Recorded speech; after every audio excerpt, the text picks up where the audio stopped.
Galera, queria convidar vocês a uma meditação aqui nessa noite, que tem, na verdade, um bocado a ver com o que a gente tem falado sobre célula, embora não seja uma mensagem sobre célula, mas está dentro desse contexto aí, sobre compromisso.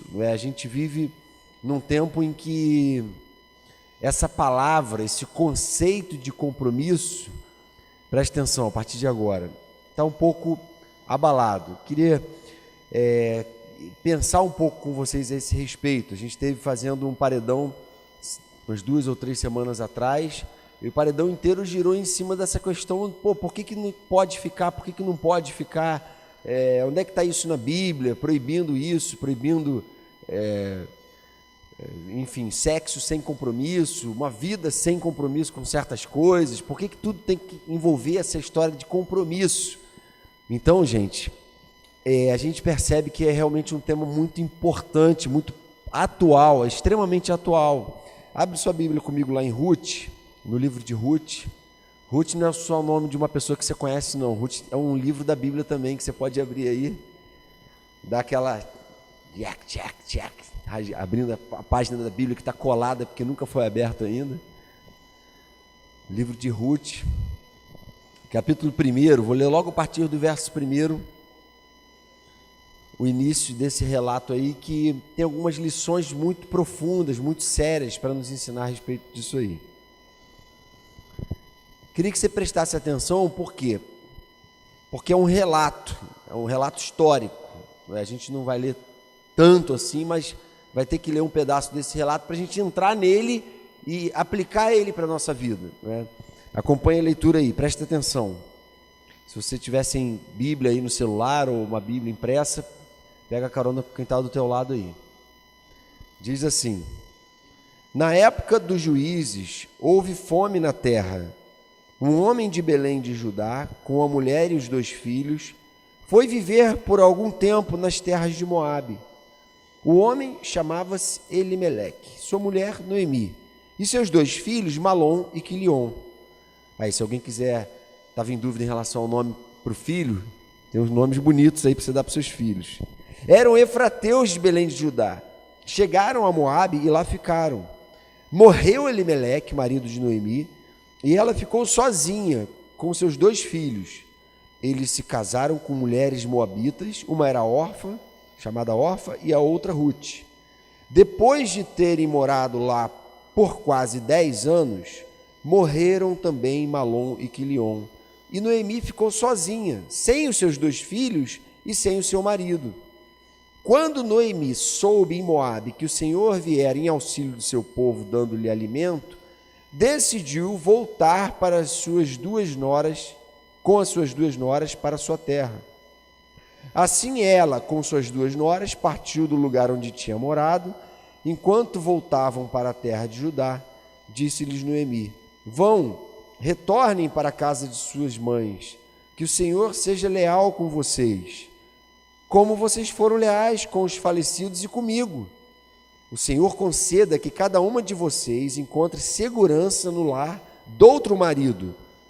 Então deu-lhes beijos de despedida, mas elas começaram a chorar alto e lhe disseram: não, voltaremos com você para junto de seu povo.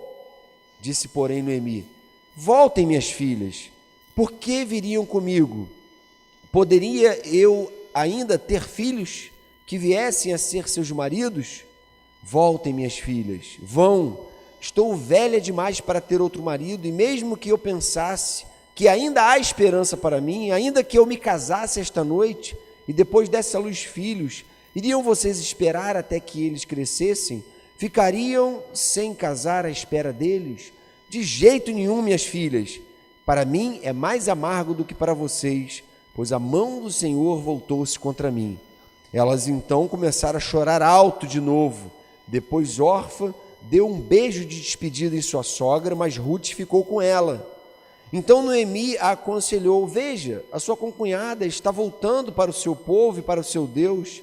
Volte com ela. Ruth, porém, respondeu, presta atenção, gente: não insistas comigo que te deixe e que não mais te acompanhe. Aonde fores, irei, aonde ficares, ficarei. o teu povo será o meu povo, e o teu Deus será o meu Deus. Onde morreres, morrerei, e ali serei sepultada. Que o Senhor me castigue com todo rigor, se outra coisa que não a morte me separar de ti. Quando Noemi viu que Ruth estava de fato decidida a acompanhá-la, não insistiu mais. Senhor querido, queremos pedir que agora o Senhor nos faça entender princípios que certamente estão perdidos no tempo que a gente está vivendo, valores da tua palavra, valores que foram experimentados por Ruth e por tantos servos e servas teus na palavra, e queremos aprender com essas pessoas, Senhor, ao mesmo tempo em que reafirmamos o nosso compromisso contigo, Jesus. Queremos pedir que o Senhor venha nos conduzir à tua verdade aqui nessa noite, em cada coisa que vai ser dita e muito para além do que vai ser dito, é o que te pedimos em teu nome, Jesus. Amém, Pai. Então, gente, resumindo, rolou uma fome na terra de Judá, na terra de Jerusalém, né, enfim, no meio do povo de Israel.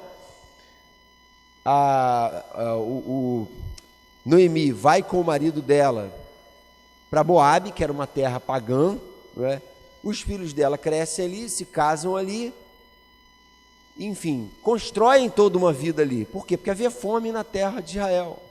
E em um dado momento da história, o marido dela morre, depois os filhos morrem, fica só ela e as duas noras que também eram viúvas. Hoje em dia, a gente até percebe que algumas viúvas têm um amparo da família, são valorizadas em certos lugares, não é? Muitas viúvas são tratadas com deferência, com cuidado, com carinho maior. Mas naquela cultura, ser viúva era uma situação muito dura, muito difícil. A pessoa ficava muito desprotegida. Hoje você tem alguma ordem no Estado que dá alguma segurança, mas naquela época, ter um homem dentro de casa era um sinal de segurança, de confiança, num contexto em que a mulher era vítima de preconceito, era muitas vezes fragilizada demais, ficava vulnerável demais diante de um contexto social nada favorável para uma mulher que vivia sozinha, e 3 mulheres, sendo que 2 razoavelmente aí, talvez na meia idade, não eram idosas, como provavelmente Noemi já era. E aí, gente, ela então decide retornar para sua casa. Decide retornar porque ficou sabendo que em Jerusalém tinha acabado a fome, em Judá. Vamos voltar então para Judá, porque lá eu vou conseguir consolidar a vida de novo, tudo vai ser diferente, lá é o meu lugar, é o meu povo. E as noras simplesmente acompanharam, elas não cogitaram a possibilidade de fazer diferente, porque elas tinham um senso de compromisso e de lealdade, de levar adiante o carinho e o cuidado que elas tinham com os maridos para com a sogra delas. Se vocês fossem casados, eu ia dizer que valores mais profundos ainda estavam sendo revelados aqui, né? Noras cuidando da sogra, amando a sogra, comprometidas com a sogra. Ó, gente, vocês ainda têm condição de casar de novo, eu não tenho, voltem lá para a terra de vocês, para o Deus de vocês. E as duas falam, não vamos continuar com você, vamos com você para ajudar, vamos continuar vivendo do teu lado, leais a você, comprometidas com você. E aí ela insiste um pouco mais. Gente, vocês não estão vendo que não tem condições, não teria a menor possibilidade de vocês vislumbrarem, sonharem com a construção de um futuro para vocês? Vocês são novas, vocês podem suscitar descendência, não é? Vocês podem ter filhos com outro homem e o nome de vocês vai continuar. Uma coisa interessante da cultura judaica na Bíblia é isso, a valorização da posteridade. É fora de cogitação a ideia de eu não ter filho. Hoje em dia isso é cogitado por muitas famílias, mas naquela época não. O filho é aquele que vai levar adiante a minha história. Não ter filhos é como apagar a minha história a partir da minha morte, mas ter filhos é como dar continuidade a elas. Então elas levavam isso muito a sério, e ela fala, olha, vão lá, voltem para a terra de vocês, voltem para os princípios de vocês, para a família, para a religião de vocês.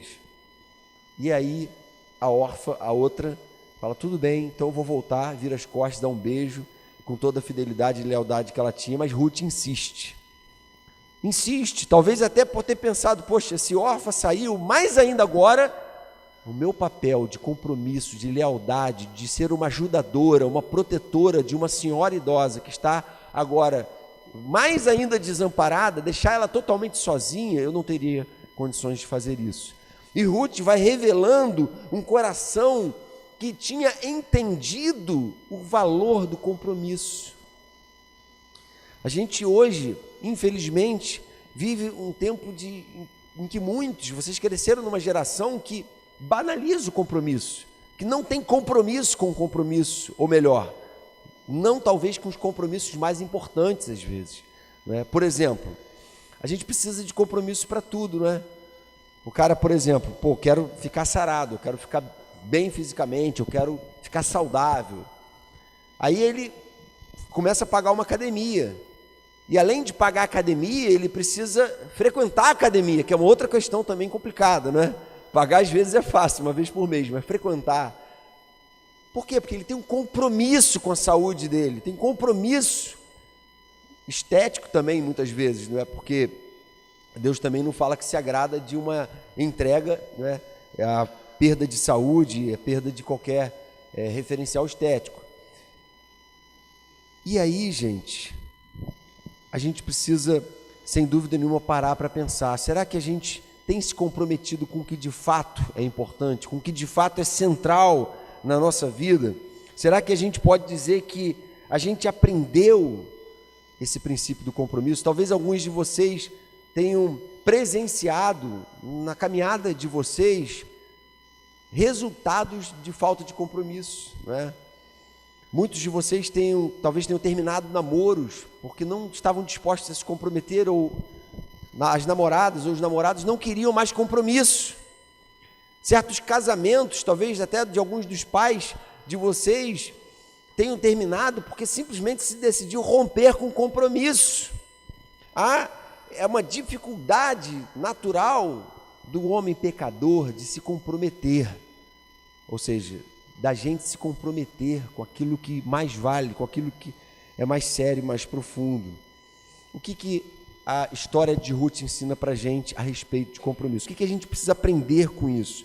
A primeira coisa é que compromisso envolve sacrifício, não é? Compromisso envolve sacrifício, gente.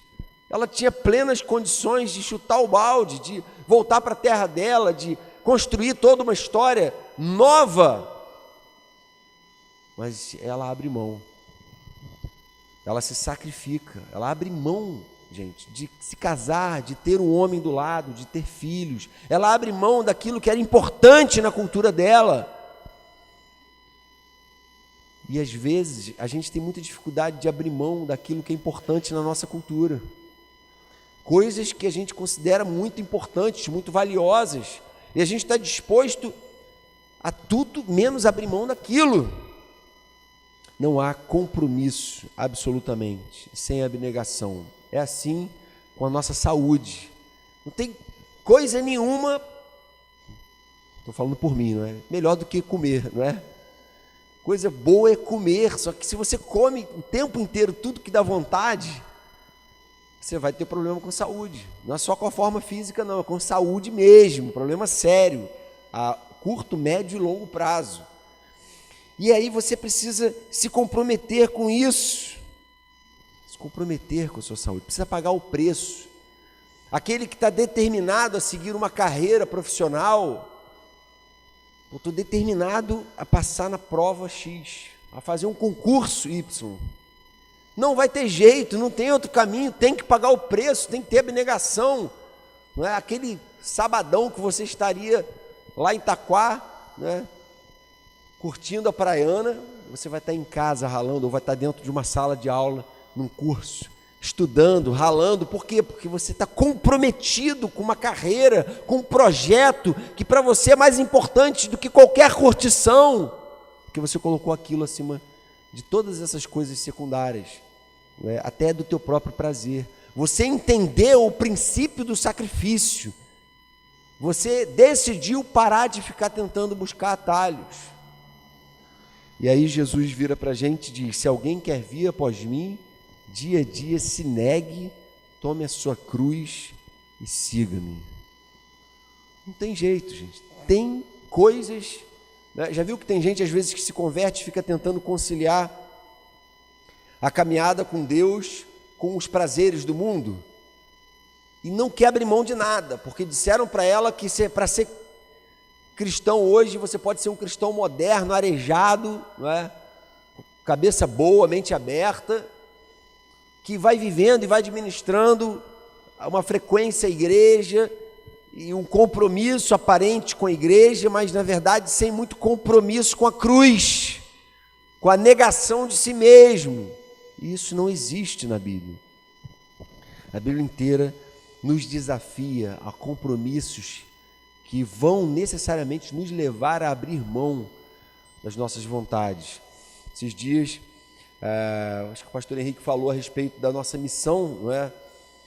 E para cumprir missão, gente, tem que pagar o preço, tem sacrifício a ser feito, tem muitas situações em que a gente vai ter que negar a nossa própria vontade para estar lá cumprindo a missão. E a gente precisa levar isso a sério. Às vezes você quer ser usado por Deus na evangelização, na edificação, na comunhão, mas, poxa, eu vou ter que estar em toda a célula, eu vou ter que levar a sério esse projeto de célula, se eu quiser demonstrar compromisso com as metas da célula, que são evangelização, comunhão, vai ter, não tem jeito. Não é? O projeto de Deus não é apenas vir aqui para você, não é apenas que você venha aqui todo sábado, todo domingo, e mantenha uma relação superficial com a igreja, que representa, na verdade, uma relação superficial muitas vezes com Ele. O projeto dele é que você leve esse compromisso para a sua semana, durante a sua semana. Pô, podia agora estar assistindo um filme, mas eu tenho compromisso de ler a palavra. Eu vou abrir mão de ficar assistindo aquele programa de humor, que eu me amarro nele, para ficar fazendo minha devocional. Eu não posso ficar 2, 3 horas na frente da televisão assistindo bobagem, e eu não tenho meia hora para dedicar no tempo devocional com Deus por dia. Por quê? Porque você entendeu que carregar a cruz é comprometer-se. Ruth tinha entendido isso, e ela simplesmente abriu mão de todos os projetos que ela poderia ter na idade dela, nas condições que ela tinha, em prol do seu compromisso como uma missionária na vida da sua sogra, Noemi. O segundo compromisso, ou melhor, a segunda coisa que o compromisso envolve, a primeira é a capacidade de abnegação, né? O primeiro ponto aí, a capacidade de sacrifício, fazer sacrifício. O segundo o compromisso envolve determinação. Interessante a determinação dela, ela demonstra 4 tipos de determinação aqui, ou 4 níveis de determinação. Ela estava determinada a seguir sua sogra. Não me peça para não te seguir, para te deixar. Não me peça para te abandonar. Onde você for, eu vou também. Estou determinada a te seguir. Estou levando a sério isso. Eu entendi que esse cuidado meu para com você é algo que Deus está demandando de mim. Onde é que isso fica claro? A outra determinação dela, estava determinada a fazer parte do povo de Deus. Ô Noemi, o teu Deus será o meu Deus. Eu me converti realmente ao teu Deus. Eu não estou com você ou com teu Deus porque eu estou com você. Eu estou com teu Deus porque o teu Deus é o meu Deus. Compromisso envolve determinação. Eu não vou deixar de ir ali e ir para lá, porque simplesmente eu tenho Noemis na minha vida, eu tenho pessoas que estão olhando para mim e julgando minhas atitudes. Eu vou deixar de ir para ali e ir para lá, porque o meu Deus é aquele a quem eu quero agradar, e o meu compromisso é com Ele. O teu povo é o meu povo. Um compromisso que envolve uma determinação de se submeter. Quem já teve uma experiência de se contextualizar, ter que se adaptar a uma nova cultura, de repente você morou fora, morou em um lugar distante aqui de Niterói, do contexto que a gente vive hoje, Talvez você tenha percebido alguma dificuldade de você se contextualizar, você não se sente em casa, não é a tua casa, não é o teu jeito, não é o teu sotaque, não é? Você tem que se adaptar. E aí, ela fala, não, o teu povo vai ser o meu povo. Eu estou determinada a isso. Não é uma coisa da boca para fora, não, é para valer. Com Deus, gente, tem que ser para valer.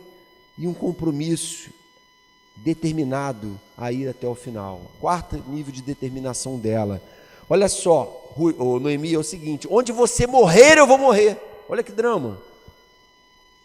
Aí eu vou ser sepultada também. Que o Senhor faça o que Ele quiser, se outra coisa que não seja a morte me separar de você. Compromisso pleno, uma entrega total. Eu fico pensando, gente, será que a gente tem esse mesmo compromisso com Deus?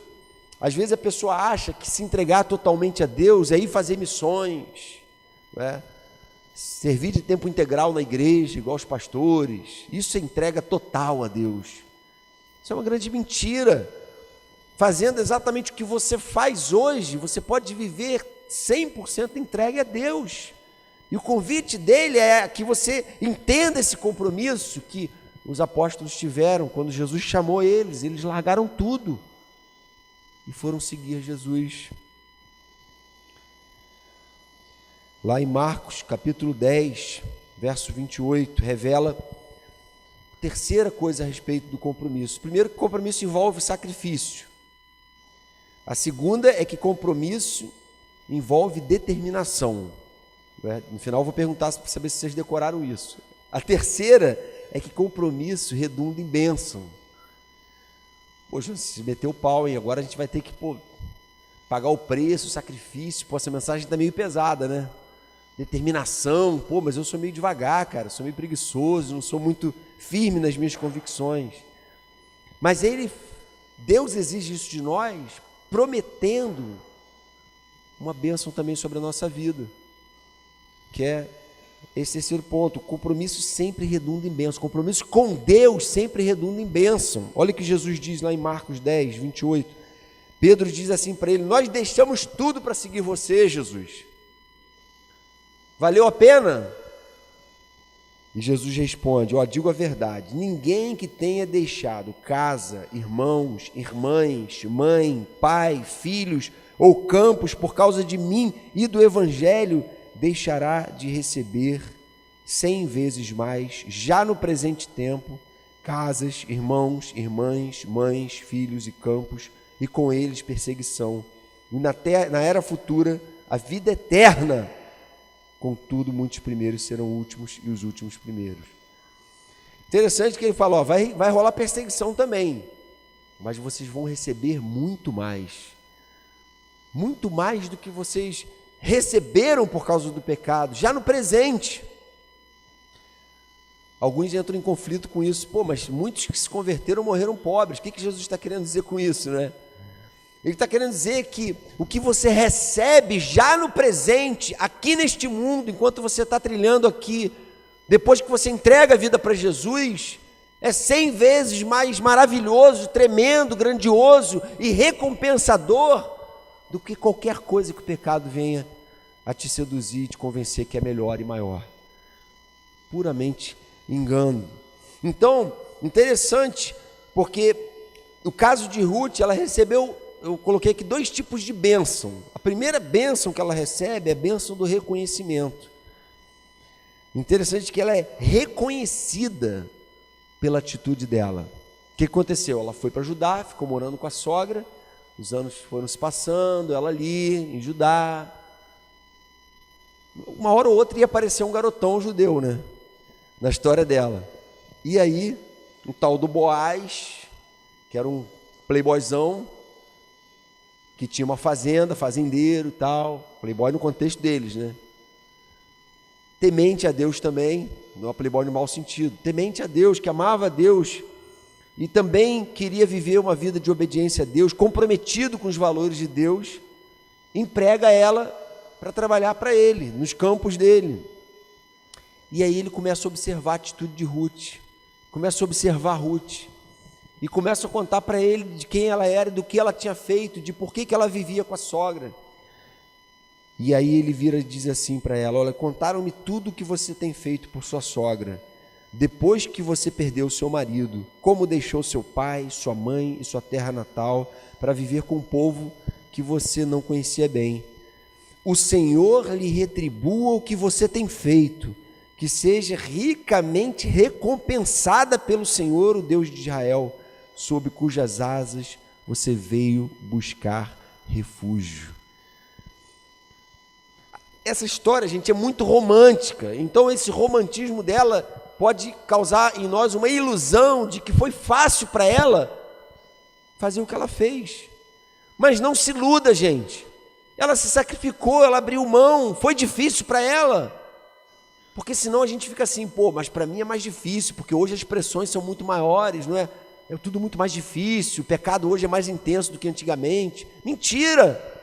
O pecado era tão intenso quanto é hoje. As pressões do mundo, do pecado, da carne, do coração que tem no seu aí, era igualzinho no dela. E ela amarga a decisão, toma aquela decisão, segue a orientação de Deus. E esse cara, patrão dela, começa a observar ela, que era primo, na verdade, do ex-marido dela, e começa a se afeiçoar dela. E aí, é claro, como uma história romântica, bonita e de bênção de Deus, ela não ia ficar aqui o resto da vida viúva. A bênção, a segunda bênção que ela recebe, é a bênção da reconstrução. Não que Deus tivesse obrigação, a partir da atitude dela, da boa ação dela, de reconstruir a vida afetiva dela, mas foi isso que Deus fez, como prova da bênção de Deus.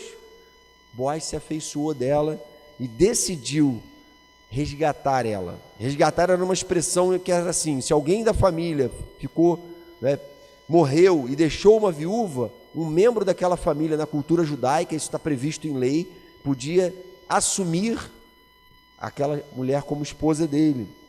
E aí diz assim no capítulo 4, verso 9: então Boaz anunciou aos líderes e a todo o povo ali presente: vocês hoje são testemunhas de que estou adquirindo de Noemi toda a propriedade de Elimeleque, de Quilion e de Malom. Também estou adquirindo o direito de ter como mulher a moabita Ruth, viúva de Malom, para manter o nome do falecido sobre a sua herança e para que o seu nome não desapareça do meio da sua família e dos registros da cidade. Vocês hoje são testemunhas disso. Ou seja, aquela mulher que estava fadada a viver numa relação ali com a sua sogra, de amor, de afeto, mas ao mesmo tempo talvez um pouco desamparada, um pouco desprotegida, dentro de um contexto não muito favorável à mulher, agora está de novo tendo a oportunidade de começar a reconstruir a sua vida. E sabe o que aconteceu com Ruth? Ela se tornou avó de ninguém mais, ninguém menos do que o rei mais respeitado, mais querido de Israel até os dias de hoje, o rei Davi. A história do rei Davi começa muito antes dele nascer, né? E Ruth é uma ancestral do próprio Jesus. Parou para pensar que Ruth simplesmente entrou na linha genealógica do Senhor Jesus, de Davi, foi avó de Davi, e se Deus não tivesse criado esse caminho aqui, Deus também não teria depois feito Davi do modo como fez e abençoado o povo dele do modo como abençoou. Embora aparentemente as coisas tivessem fugido ao controle, fugido do plano deles, do plano delas, Deus o tempo inteiro estava fazendo e agindo de modo que lá na frente algo muito maior acontecesse na vida delas. Pequenas decisões que a gente toma hoje, presta atenção, essa é uma aplicação,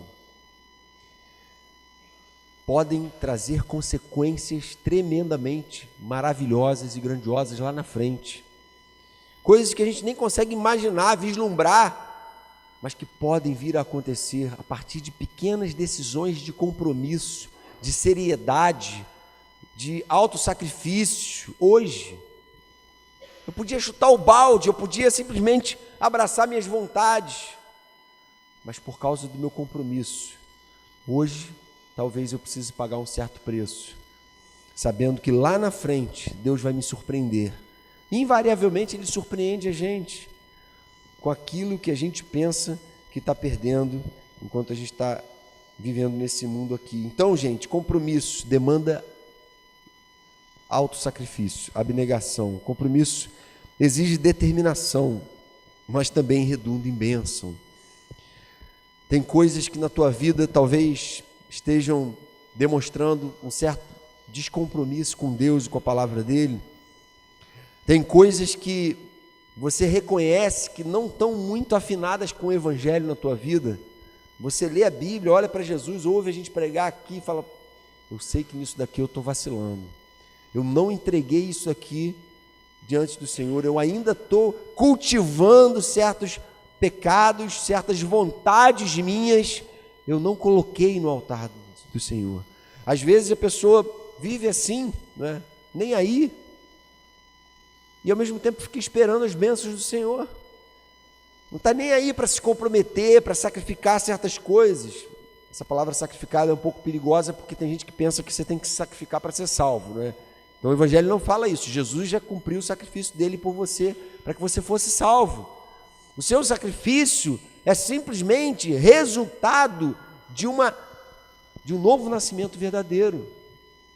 O teu compromisso com o Evangelho é simplesmente resultado do fato de que um dia Jesus entrou na sua vida e mudou tudo. E o velho homem com as velhas coisas ficaram para trás, e agora tudo se faz novo. Por isso Paulo fala: agora a gente tem que fazer morrer o velho homem com os feitos dele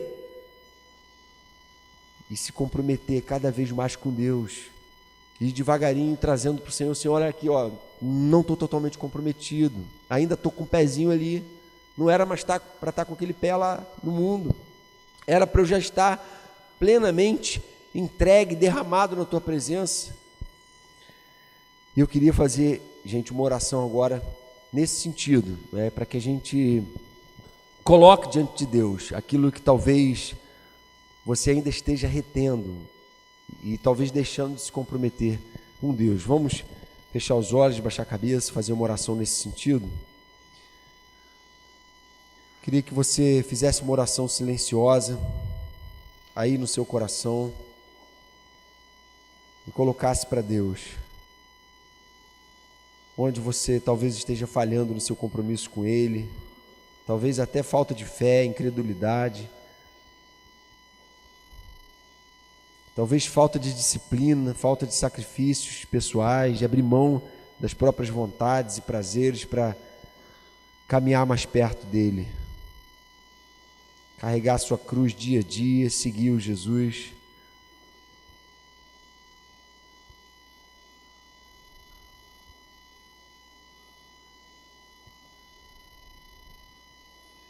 Senhor Jesus, estamos aqui, todos nós, Senhor, reconhecendo que nem sempre agimos assim, nem sempre a história de Ruth tem sido a nossa história.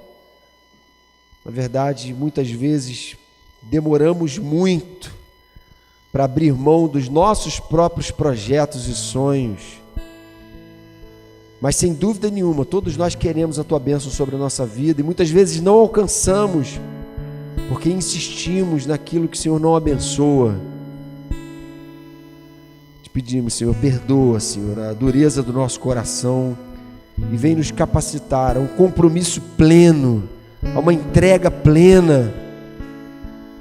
Vem converter o nosso coração, Senhor, para a gente entender e ao mesmo tempo ser determinado como Ruth foi, Senhor, porque o teu Evangelho nos convida a essa determinação de negar a si mesmo todos os dias, de carregar a sua cruz, de andar com o Senhor, sabendo que já no presente vamos receber coisa de muito mais valor do que tudo aquilo de que temos aberto mão. Faz assim com cada um de nós, Senhor, que a gente não cresça apenas em número, não cresça apenas, Senhor, no sentido de ter programações maneiras aqui na igreja, no Gol, nos retiros, mas que, Senhor, já comece a preparar o nosso coração para uma vida totalmente comprometida contigo, Senhor. para uma vida que, antes de pensar em agradar a homens e satisfazer as exigências e critérios dos homens, está determinada e comprometida em satisfazer e atender aos teus desejos, Senhor, a tua vontade santa revelada na tua palavra. Em teu nome que te pedimos, Senhor. Amém.